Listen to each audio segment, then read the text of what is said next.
Governor, thank you for being with us. Yeah.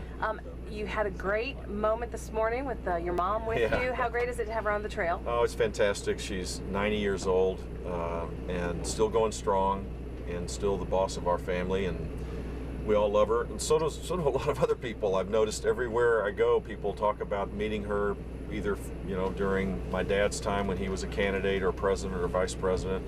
We're certainly supporting her son, George. So good to have her out on the trail. One of the big issues we hear about from our viewers is Social Security. Mm-hmm. We are asking candidates, can you pledge that you won't cut people's benefits? Yeah, the way you do that is to reform it going forward. If we do nothing, as Donald Trump has suggested and a few others, you would have 30% cuts automatic within the decade. That's the fact. There's no, you can't ignore it.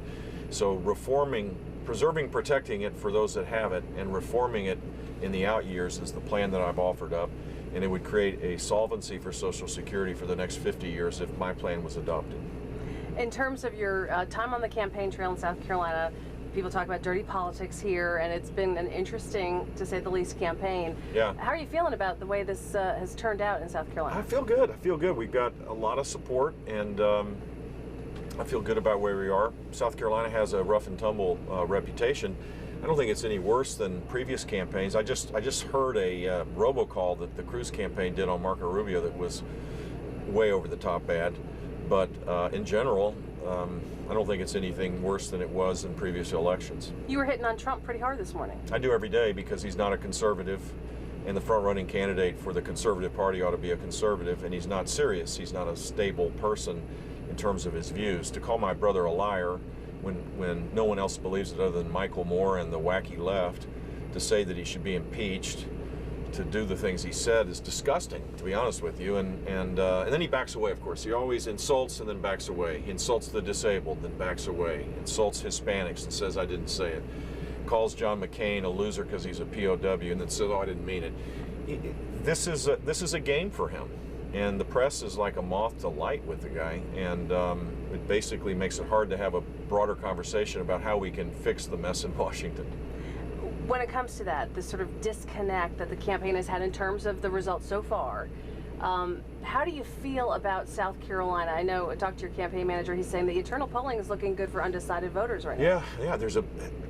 I don't quite understand why there's an undecided voter in these early states, given the attention that South Carolina gets, but there are a ton of them. And we have this very aggressive volunteer effort, and we're finding a third of the undecideds are turning our way, which is better than it was in New Hampshire, and we saw a pretty good bump there. So I'm going to work hard all the way till 7 o'clock tomorrow and put it in God's hands and put it in the voters of South Carolina's hands. Explain your Common Core position, because I think perhaps some people may misunderstand it. I'm for higher standards that are state-driven. In states that have implemented Common Core, by and large, they've done it because they've replaced low standards. The federal government should have no say in the creation of standards, content, or curriculum. And higher standards by itself isn't going to solve the problem, but high standards with school choice, ending social promotion, and a real focus on customizing the learning experience for kids, that matters. We did it in Florida, and we led the nation in learning gains. Most memorable moment on the trail here in South Carolina? Oh gosh, it could be the rally with my brother in Charleston. It was so nice to see him out and about. I guess it's like bike riding. Once you learn how to ride a bike, you can do it 10 years later. But he hadn't been involved in a political event, a public event like that, and I thought he hit it out of the park, and I was inspired by him.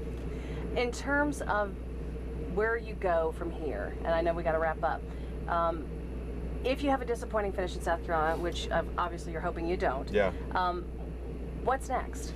I got a 12:30 flight to Las Vegas. That's next. We have the caucuses February 23rd, and then you've got the SEC primary. We're on the third primary, or caucus. Donald Trump has 18 delegates. You need 1,200 plus to win the nomination. So I got 4, so I'm 14 behind him. There's a long way to go. These are Rocky Carroll, made in Houston cowboy boots. Got my name on them and got the state of Florida and American flag. These are my working governor boots. Love them. I've got campaign boots as well that have the Jeb exclamation point. Awesome. Thank you.